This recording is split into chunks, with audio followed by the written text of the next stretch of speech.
आप सभी को शलोम बशम यशुआ मसीह। मेरा नाम शासिल है और आज मैंने सोचा कि मैं आपसे मत्ती 6:6 की आयत जो है उसके ऊपर थोड़ा सा बात करूं। मत्ती 6:6 में जो है वो यूं लिखा हुआ है, कलाम मुकद्दस उर्दू कलाम मुकद्दस में से पढ़ने लगी हूँ। मैथ्यू 6:6 एंड इट सेज, बल्कि जब तू दुआ करे तो अपनी कोठरी में जा और दरवाजा बंद करके अपने बाप से जो पोशीदगी में है दुआ कर। इस सूरत में तेरा बाप जो पोशीदगी में देखता है तुझे बदला देगा। यशुआ की बातों को समझने के लिए हमें यशुआ को समझने की जरूरत है। यशुआ जो थे वो यहूदी घराने में पैदा हुए और मैं अक्सर लोगों को कहती हूँ कि कोई भी जो कि मुझे जानना चाहेगा तो वो जो है वो पाकिस्तानी कल्चर के बारे में जो है जरूर, मैं चूंकि यूएसए में रहती हूँ तो अगर वो उनको मेरे से मुतालिक कुछ जानना है तो वो पाकिस्तानी कल्चर के बारे में थोड़ा बहुत जानने की करेंगे। तो यही जो है सवालात जो है वो हमें अपने जो हमारे ज़हनों में उठते हैं, हमें उन तमाम सवालात को जो है वो यहूदियत के दायरे में रहकर देखना है। अगर आप इस आयत को जो है अगर आप अबरानी कलाम मुकद्दस में देखें तो वहां पर जो है वो पहली बात दुआ के लिए जो है लफ्ज डेवनिंग इस्तेमाल हुआ है। मैं इंग्लिश में बोल रही हूँ तो देवन जो है वो उससे मुराद जो है वो दुआ करना आ जाता है, मगर साथ ही में जो है वहां पर खैदर की बात हुई है जो कि इनर चैम्बर, एक तरह से आप कह लें कि इनर चैम्बर में जाने की बात हुई है, कि पोशीदगी में जाने की बात हुई है। इसीलिए जो है यहाँ पर लिखा हुआ है कि जब तू दुआ करे तो अपनी कोठड़ी में जा। वो कोठड़ी से मुराद जो है वो इनर चैम्बर है। और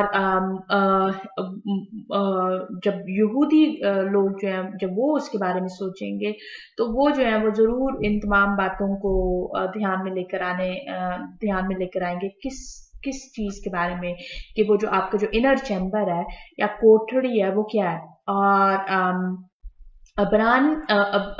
यहूदियत में जो है दुआइया चादर जो है वो आपकी ये कोठड़ी बन जाती है। दुआइया चादर को जो है वो अबरानी में जो है तलीत बोला जाता है। ये जो है ये मेरे पास तलीत है, मैं आज आपके साथ इसके ऊपर बात करने लगी हूँ।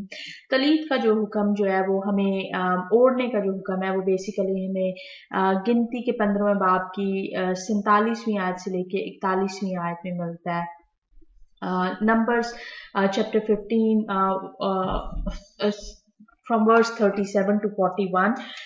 मैं इसके बारे में मैं ये जरूर बताती चलूं कि गिनती की ये जो हवाला जिसके ऊपर मैं बात कर रही हूँ, 15 बाब 47वीं आयत से 41वीं आयत, तो ये जो है ये बेसिकली जो है ये शिमा का हिस्सा है। अगर आपने मेरी वीडियो देखी है जिसमें मैंने शिमा के ऊपर बात की हुई है तो मैंने सिर्फ और सिर्फ जो है वो वाया हफ्ता के ऊपर बात किया, वाया हफ्ता। तो वो जो है वो उसका पहला हिस्सा है, फिर उसके बाद जो है वे हया जो है वो उसका दूसरा हिस्सा है, और फिर वयोमर जो है वो उसका तीसरा हिस्सा है। और ये जो तलीत को जो ओढ़ने का जो हुक्म है वो हमें वयोमर का हिस्सा मिलता है। और ये जो चीज जो है वो यहूदी जो है मसीहानिक यहूदी जो है वो अपनी रोजाना की दुआ शिमा में जो है वो इस्तेमाल करते हैं। यहाँ पर जो है वो लिखा हुआ है, 47वीं आयत से पढ़ने लगी हूँ। लिखा हुआ है, और खुदावंद ने मूसा से कहा, बनी इसराइल से कहा कि वो नस्ल दर नस्ल अपने पैराहनों के किनारों पर झालर लगाएं और हर किनारे की झालर के ऊपर आसमानी रंग का डोरा टांगे। ये झालर तुम्हारे लिए ऐसी हो कि जब तुम उसे देखो तो खुदावन के सब हुक्मों को याद करके उन पर अमल करो और अपने दिल और आंखों की ख्वाहिशों की पैरवी में जनाकारी ना करते फिरो जैसा करते आए हो, बल्कि मेरे सब हुक्मों को याद करके उनको अमल में लाओ और अपने खुदा के लिए मुकद्दस हो। मैं खुदावन तुम्हारा खुदा हूँ जो तुमको मुल्क मिस्र से निकाल कर लाया ताकि तुम्हारा खुदा ठहरूं। मैं खुदावन तुम्हारा खुदा हूँ। नजात की तरफ आना जो है वो बेसिकली जो है आपका पहला कदम है। आपका जब पहला कदम जो है वो आप उठा लेते हैं, निजात हासिल कर लेते हैं, तो उसके बाद आपने अपनी जिंदगी कैसे गुजारनी है तो उसके लिए जो है वो हमें नए अहदनामे में जो है हुक्म मिलता है कि पाक हो, कि तुम्हारा खुदा पाक है। और अगर आप उसी हुक्म को जो है आप अखबार में देखें तो वहां पर जो है ये जो आयत है ये दर्ज है जहां पर खुदावन ने अपने हुक्मों को देते हुए जो है वो कहा है कि पाक हो क्योंकि मैं पाक हूँ। और अगर आपने मेरे साथ जो है इन आयतों को सुना है तो यहाँ पर लिखा हुआ है 40वीं आयत में लिखा हुआ है, बल्कि मेरे सब हुक्मों को याद करके उनको अमल में लाओ और अपने खुदा के लिए मुकद्दस हो। यहाँ पर इन आयात में जहाँ पर लफ्ज झालर है वो जो है वो कलाम मुकद्दस में, इब्रानी कलाम मुकद्दस में लफ्ज जो है वो ज़ित है। ये जो लफ्ज है ये आपको स्क्रीन के नीचे लिखा हुआ नजर आएगा। और ज़ित जो है एक्चुअली जो उसका उसकी असल स्पेलिंग है वो सादे योद सादे ताब है, सादे योद सादे ताब। मगर इब्रानी कलाम मुकद्दस में जहां पर हमें लिखा हुआ ये मिलता है, लफ्ज झालर लिखा हुआ मिलता है, वो जो है वो है सादे योद सादे ताब। सादे योद सादे ताब। और इसमें जो है एक योद जो है वो मिसिंग है। इसके ऊपर जो है वो मैं जरूर आगे चल के बात करूंगी, मगर मैं आपको दिखाती चलूं कि ये जो है ये मेरे पास तलीत है और ये जो है ये मेरी एक आम चादर है जो, और हमारा जो है हमारा कल्चर कुछ ऐसा है कि हमारी ज्यादातर चादरों के नीचे जो है वो वैसी झालर सी है, राइट। खुदावन ने जो इस किस्म का हुक्म दिया है उसके चारों पैराहनों के चारों कोनों पर जो है ये धागा लटकाने का जो है वो हुक्म दिया हुआ है। और अगर आप देखें तो इसमें जो है जहां पर झालर के ऊपर आसमानी रंग का डोरा लटकाने की जो है वो बात की गई है। और ये जो है ये जो डोरे हैं ये एक्चुअली कुल मिलाकर जो है अगर तो आप गिन सकें तो ये 8 बन जाएंगे। मगर इसमें ये जो सबसे लंबा है ये मैं आपको एंड दिखा रही हूँ। एंड में जो है ये जो सबसे लंबा है ये जो है इसको शमाश बोला जाता है। शमाश से मुराद जो है वो है खादम, और शमाश जो है वो इब्रानी हरफ है और उससे मुराद जो है वो खादम है। मगर शमाश जो है इसको इस्तेमाल किया जाता है कि ये जो आपको नजर आ रहा है कि इसके ऊपर जो जिस तरह से लिपटा हुआ है, धागे लिपटे हुए हैं, तो कि ये इनको जो है वो कैसे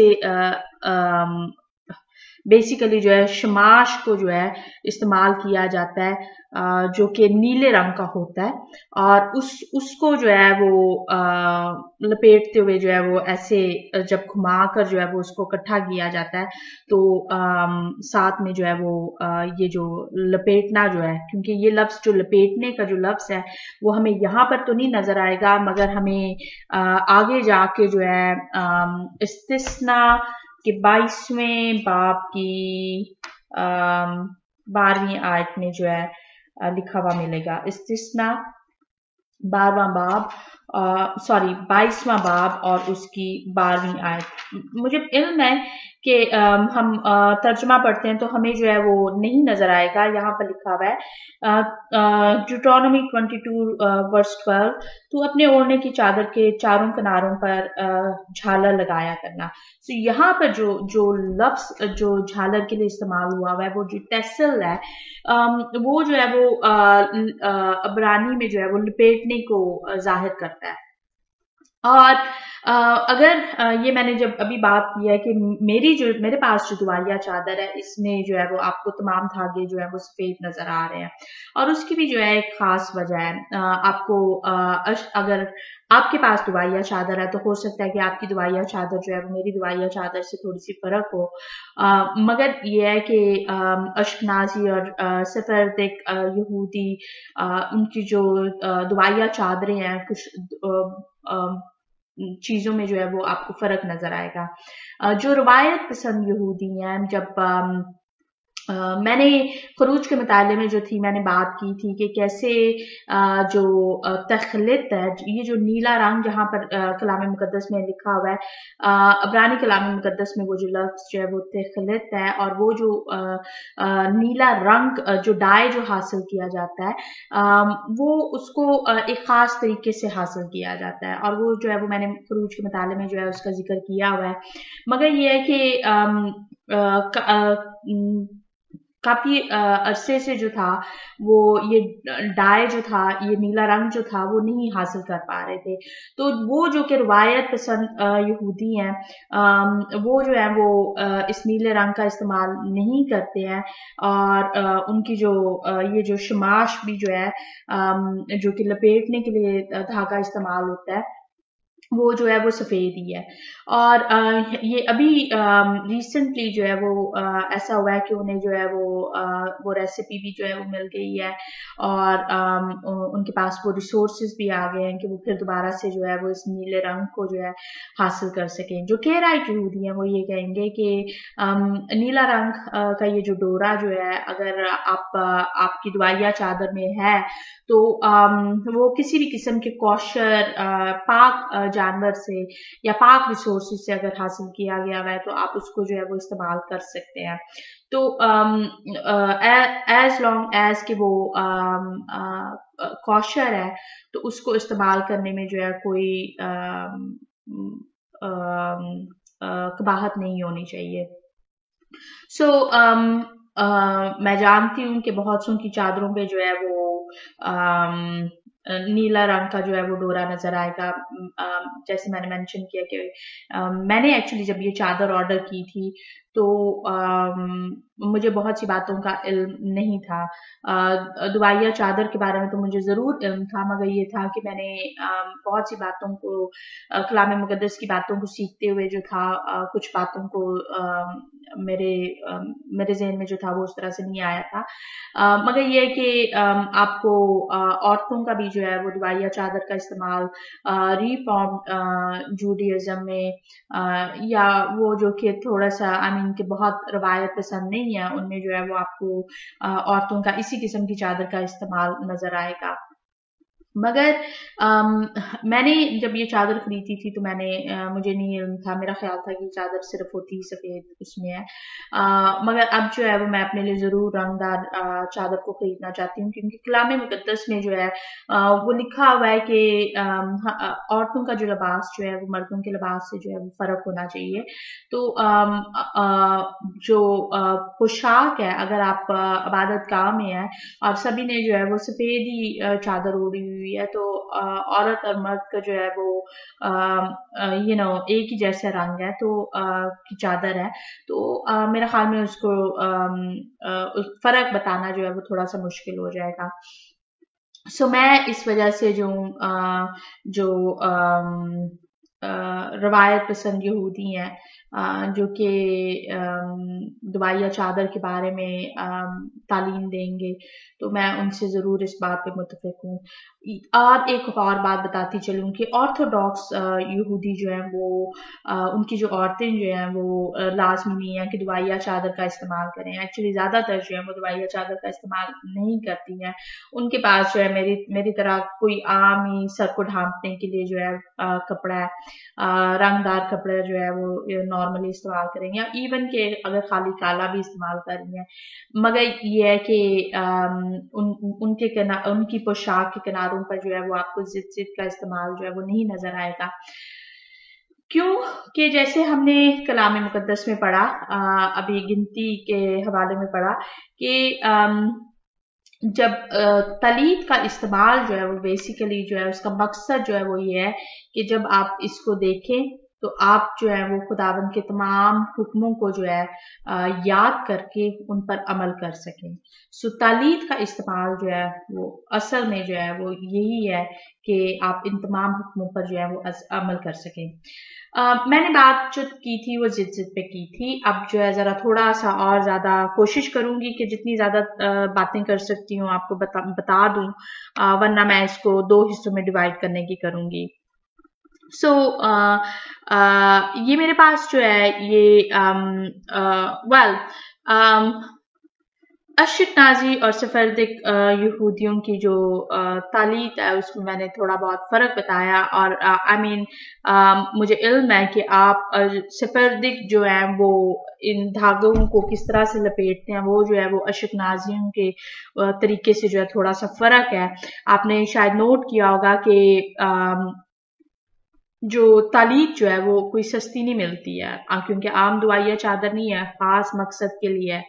और कलाम मुकद्दस में जो है हमें दुआइया चादर के अगर इस्तेमाल का जिक्र मिलता है तो यहूदी लोग जो है, मिसियानिक यहूदी लोग जो है वो इसको खास मौकों पर इस्तेमाल करते हैं। पहला कि आपकी रोजाना की जो सुबह की दुआ शखरत है उसमें जो है दुआइया चादर का इस्तेमाल होता है। फिर उसके बाद जो है आपकी